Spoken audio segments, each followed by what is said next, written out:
single dad's artist daughter befriends a homeless woman. The secret she was hiding shocked everyone. The morning light broke through the frost-streaked window, soft and gold, dusting the old art studio in a haze that made time feel slower, kinder. Ethan Cole stood beside his daughter, Lila, guiding her small hand as she brushed color across the canvas. The air smelled of turpentine and memory. Every creak of the floor, every whisper of bristles against fabric reminded him of the woman who used to stand in this very spot, his late wife, Anna, her laughter bright as sunlight through glass. He had promised to keep painting for her, not out of obligation, but because the act itself felt like keeping her close. Lila, 8 years old and already brimming with the quiet fire her mother once carried, was a reason he still woke early, packed 2 sandwiches, and walked through the cold toward the studio that had once been their shared dream. Outside, on the cracked steps near the iron gate, sat a woman wrapped in a faded gray coat. Her hair, tangled beneath a wool cap, fell across her face as she sketched on scraps of torn paper. Lila noticed her first. "She's here again," she whispered, tugging on her father's sleeve. Ethan glanced over. The woman's hands moved quickly, deftly, as if they remembered something her body had long forgotten. A faint tremor ran through her fingers, but the lines she drew were steady, full of grace, even in ruin. One morning, without planning to, Ethan stopped. "Coffee?" he asked, holding out the spare thermos he'd brought. The woman hesitated, eyes darting up, sharp gray eyes dulled by exhaustion but not by defeat. "You sure?" He nodded. "Plenty to share." She took it wordlessly, sipping once before setting it beside her. "Thanks," she murmured. Her voice was low, rough around the edges, like paper that had been folded too many times. That was how it began, not with charity, but with a quiet exchange of warmth in the cold. Each day, Ethan and Lila passed the spot, and each day the woman nodded, a little less guarded. Her name, he eventually learned, was Mara. Lila grew attached quickly, as children often do when they sense kindness hidden beneath weariness. She'd tell Mara about the things she painted in class, the ocean her mom once loved, the sunflowers she couldn't quite get right. Mara listened, her eyes softening, sometimes offering a small suggestion. "Try mixing a touch of gray into your yellow. Real sunflowers aren't perfect gold. They carry shadows, too." Ethan noticed. The advice wasn't random. It was the kind that came from someone who had studied light, who understood color like it was a language. One afternoon, when rain began to fall, Ethan urged Lila inside.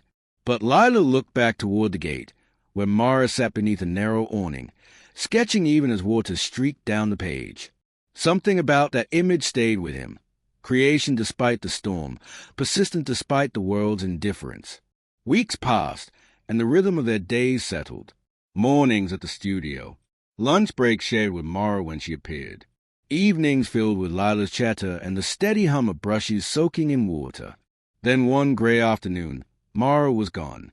Her spot was empty for days.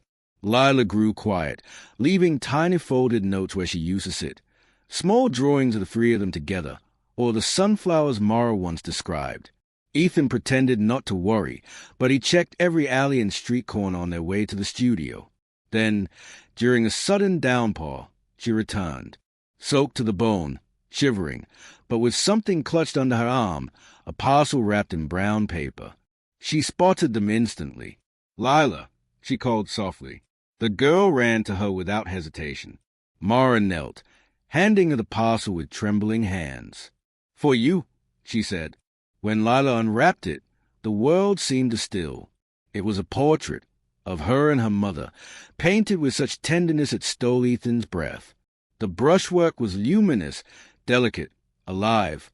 Anna's eyes looked out from the canvas, full of warmth and light, her hand resting gently on Lila's shoulder. The details were impossibly intimate. The curve of her smile, the way she used to tuck a strand of hair behind her ear, things no stranger could have known. Ethan's throat tightened. How did you?" Mara smiled faintly, looking past him as though seeing through time. "Some faces paint themselves," she whispered. "You just have to listen long enough." Before he could say more, She stepped back into the rain and vanished down the street. The next morning, Lila insisted on taking the portrait to her class. Her instructor, Mr. Danner, was an old man with gentle eyes who had once mentored Anna years before. When Lila showed him the painting, he froze mid-step. "Where did you get this?" he asked quietly. "My friend painted it," Lila said proudly. "Her name's Mara." Mr. Danner's hand trembled as he touched the edge of the canvas. "Mara Loron." His voice cracked on the name. Ethan frowned. "You know her?" The instructor nodded slowly, disbelief in his expression. "She was one of our finest artists. Her exhibition was supposed to open the night the downtown gallery caught fire. Everyone thought she was lost. The fire destroyed her work, her records, everything. We searched for weeks." Ethan felt a chill. Mara wasn't just a woman living on the street. She was someone who had once painted with a kind of brilliance people never forget.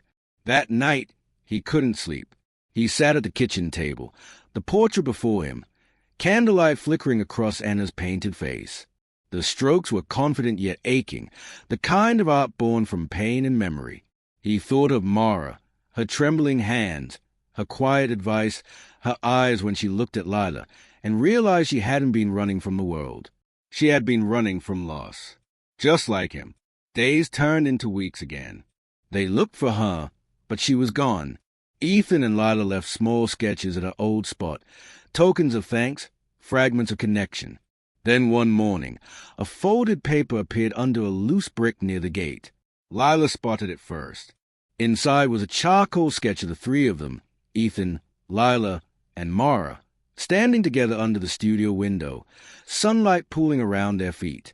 On the back, in delicate script, were the words, "Thank you for reminding me what art feels like again." Ethan felt something loosen inside his chest, a quiet ache uncoiling into peace. He didn't know if they'd see her again, but he knew she was out there, creating, healing, living. Months passed. Then, one bright afternoon, a flyer appeared on the studio wall. Rediscovered Artists, a journey back to light. Among the listed names was Hayes, Mara Loron. The gallery buzzed with quiet excitement. Ethan took Lila by the hand and led her inside. The air was rich with color, music, and reverence. And there she was, standing near the center of the hall, wearing a simple black dress, her hair clean and loose now, her posture steady. Her eyes met his, recognition sparking like light through glass. Lila rushed forward first. "You came back." Mara laughed softly, tears gathering at the corners of her eyes. "I never really left," she said. "Just needed someone to remind me that beauty still matters." Ethan stepped closer. "You reminded us, too." For a long moment, they stood there, three people stitched together by grief and grace, by art and second chances. Around them, visitors whispered, unaware they were witnessing the quiet reunion of broken hearts learning how to heal. Later, after the crowd thinned, Ethan found her by a window overlooking the city. "You should come by the studio," he said gently. "Teach a little. The kids could learn a lot from you." Mara smiled, that same tired, tender smile that once behind the rain. Maybe I could learn from them, too. Weeks later, she returned, not as a stranger this time, but as part of something new. Together, they painted under the same golden light Anna once loved. Mara's laughter began to fill the room, and when Ethan watched her guiding Lila's hand across the canvas, the ache in him finally softened into something like peace. One evening, as the sun dipped low, he whispered to his daughter, "Your mom would have loved this." Lila smiled, eyes bright. Maybe she sent her. Ethan glanced toward Mara, who met his gaze with quiet warmth, a look that held both sorrow and the promise of tomorrow. The brushstrokes continued, blending grief and hope, past and present, three hearts painting their way back to color. Sometimes, kindness is a brushstroke that finds its way home. If this story touched your heart, remember, beauty can rise even from brokenness. Subscribe for more stories like this, of love, loss, and second chances that find their way back to light.